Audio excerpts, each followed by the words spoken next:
Muy buenos días, bienvenidos a Reavivados por su palabra, con la palabra de Dios que vive y permanece para siempre. Revisamos ahora segundo de Crónicas capítulo 27.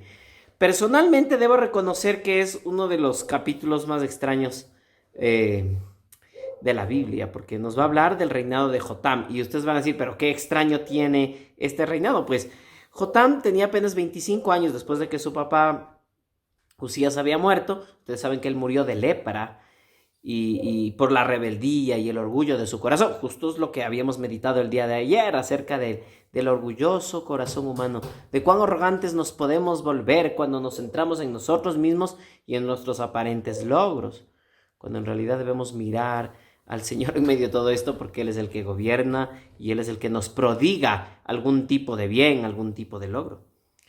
En el caso de Jotam vemos aspectos contradictorios, ¿no?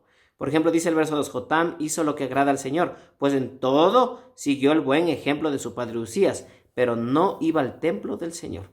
El pueblo, por su parte, continuó con sus prácticas corruptas. Interesante, dice esto, ¿no? Siguió el ejemplo de su padre, pero no iba al templo, como que no sintió de inicio esa necesidad de estar cerca del templo del Señor. Quizás se puede notar aquí que Jotam no era una persona cercana a eso. Sin embargo, luego nos explica que hizo algunas reformas para que el templo funcionara bien. Lo que podríamos entender de inicio es que al principio de su reinado puede ser que él no tuviera esta necesidad, entre comillas, porque todos tenían la necesidad de ir al templo a clamar al Señor.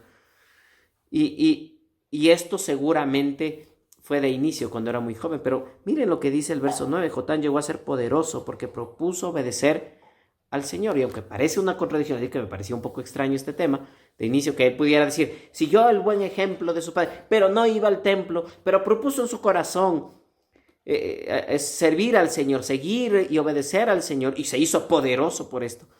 Entonces quizás nos está hablando en dos etapas de este hombre, de este rey.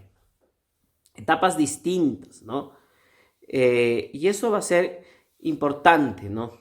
Los seres humanos siempre tenemos como etapas o niveles de crecimiento espiritual incluso.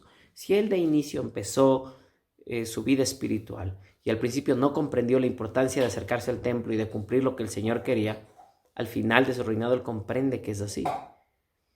Y sabes, siempre debemos tener un corazón dispuesto. Esa sería la enseñanza que nos deja el rey Jotam.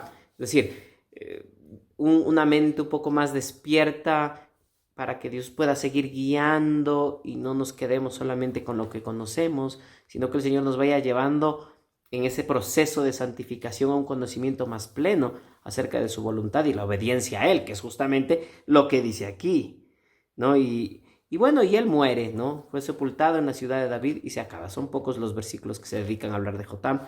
Quizás en el libro de Reyes podemos encontrar un poco más de detalle acerca de lo que está sucediéndole, pero vemos un hombre que al final de cuentas, con sus debilidades, Dios le sigue buscando, Dios le sigue llamando, porque ese es el Dios en el que creemos y conocemos. No nos abandona en nuestra flaqueza y hasta en nuestra aparente rebeldía. Dios sigue insistiendo por nosotros. Así que este día podamos gloriarnos y recordar que hay un Dios que nos busca y que Dios espera de nosotros mejorarnos. Un proceso que se llama santificación. Vamos a orar. Querido Dios, te agradecemos por tu palabra y el mensaje que nos da. Oh Dios, danos una mente abierta, un corazón dispuesto a entender qué es lo que tú anhelas para nosotros, Señor, que somos tus hijos. Acompáñanos, oh Dios, en este día. En el nombre bendito de Jesús. Amén. Que Dios te bendiga.